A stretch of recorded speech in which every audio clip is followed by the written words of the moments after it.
sample going.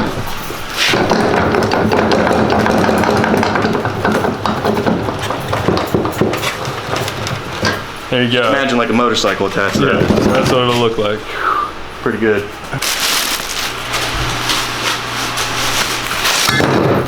Damn. In the garage tonight, Mason got his hardtail. Got the heater going because it's 23 degrees out here. Got a little stand going. Oh, it comes with bolts. They're useful.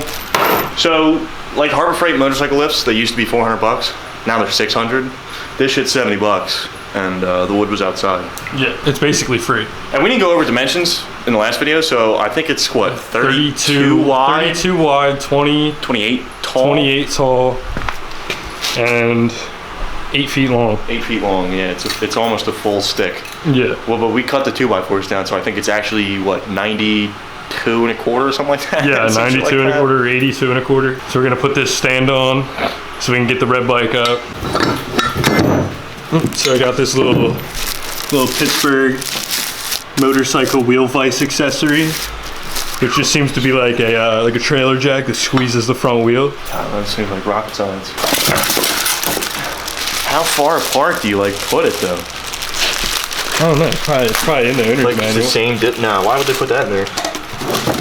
That's pretty much what's gonna look like all set up. Something like that. Well, I guess probably like fully extend this, right? Winds in and clamps the front wheel.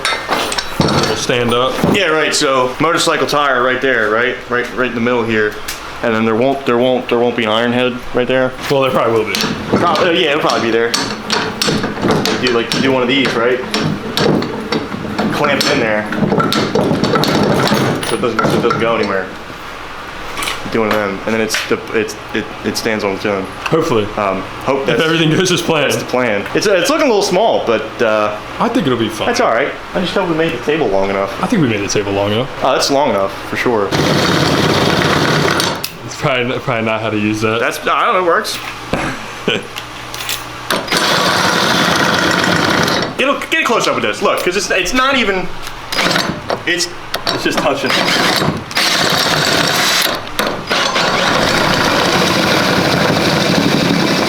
I'm a little concerned that's too efficient. I think that's cheating. Yeah, I don't know how we're rocking with the wood screws holding it in. I might just take the hand crank. Don't do that in a minute. But we might have to swap those out for bolts at a later date. Don't show my dad that. All right, so actually disregard the wood screws. We found lag bolts, so we're gonna swap those out. That was mock-up. That was mock-up. So we're gonna swap those out, throw some 2x4s under it for support. Mason's working on that. I'm kind of cleaning up my box and all the other junk around here. We gotta go. Just pre-drilling some holes for the lag bolts in that 2x4.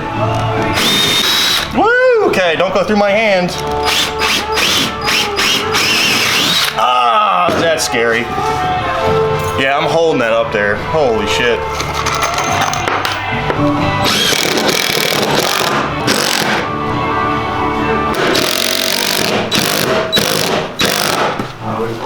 Oh, whoa, whoa! Oh, I almost killed both of us. Holy shit.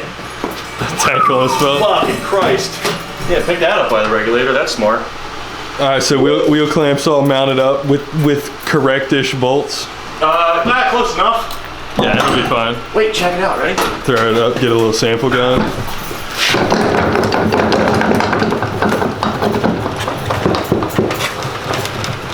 There you go. Imagine like a motorcycle attached to it. That's what it'll look like. Pretty good. Actually, wait, we got like half one. We're hoping it's long enough. New frame. Just like something like that. Oh yeah. Yeah, it'll be fine. It's looking good. Probably gonna be just as many wrenches on there. No. The entire time this table's in the shop. Yeah, there you go. That's like basically a bike. We're halfway there, baby. Yeah. I don't know where that fender went though. Nah, it's all good. So what frame are we working with here? So, this is a V-twin hardtail rear section of 48 to 84, designed to replace the entire back half of your bike. The cool part about this is a lot of hardtail sections, they don't have the mechanical crossover, but this does. So you run the mechanical rear brake with the star hub. That's neat. Comes with trans plate, axle spacers, all that shit. So it's like a ready to rock hardtail. Almost, yeah, pretty much. So yeah, pretty much for the rest of this video, I'm just gonna clean up the garage a little bit, get some stuff up in the rafters that I wanted to get up there, straighten out some of the toolboxes and some of the stuff that's laying around from the build on this. $60 Ryobi saw, performed extremely well for what we needed it. Put it up here with this other junk Ryobi stuff that I keep buying, and it's not as bad as I would think it would be.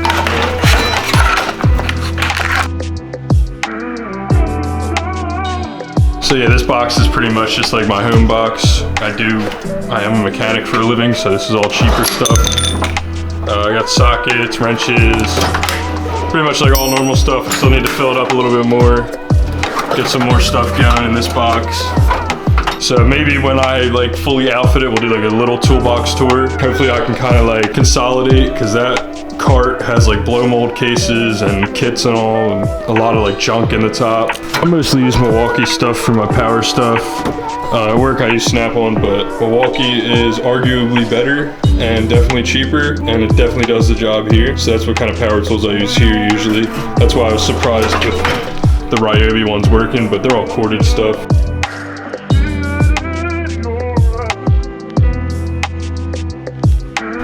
The shop vac's just gonna have to go up here for now. There's like no good way to store shop vac, I feel like.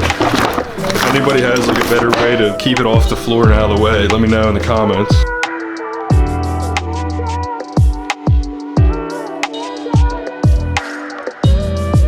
Under the chopper table, just got like a little organizer for some wiring stuff, some other like random tools.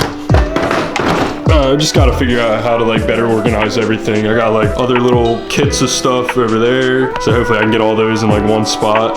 We're thinking of doing like 2 cabinets and a bench or box right there.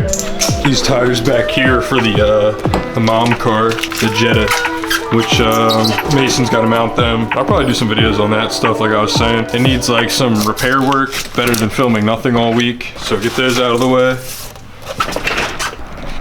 We're gonna put our tire racks over here and get another one. And then this wall, like I said, it'll be cabinets and all. So I think that tire rack would fit much better in this corner. So now that the table's pretty much complete, we're just gotta get ramps and get the bike up. I wanted to ask whoever's like here into the chopper stuff, into the motorcycle stuff, you guys think I should do a series? Like we should do a series on the whole build, like day one getting the bike up on the stand till the day it rolls off done? Or would you just like random little short videos on it? Because I'm really leaning more towards a series. I think it'd be cool to do like the intro, tear down, weld the frame out. He does all the stuff he's doing to it, and it's like maybe like 3 or 4 episodes or however many it takes to get it done of some like longer videos. So drop down in the comments what you'd rather see for that kind of stuff, and we'll do whatever you guys think is best for that. So yeah, cleaned up the shop a little bit. Obviously we got to do like a full clean out maybe when it gets a little bit warmer out, sell some stuff, get rid of some stuff, trash some stuff. It's cleaning up in here a little bit, definitely opening up some room to work in here. Like I said, next video will be on the E36. Got some maintenance parts from FCP.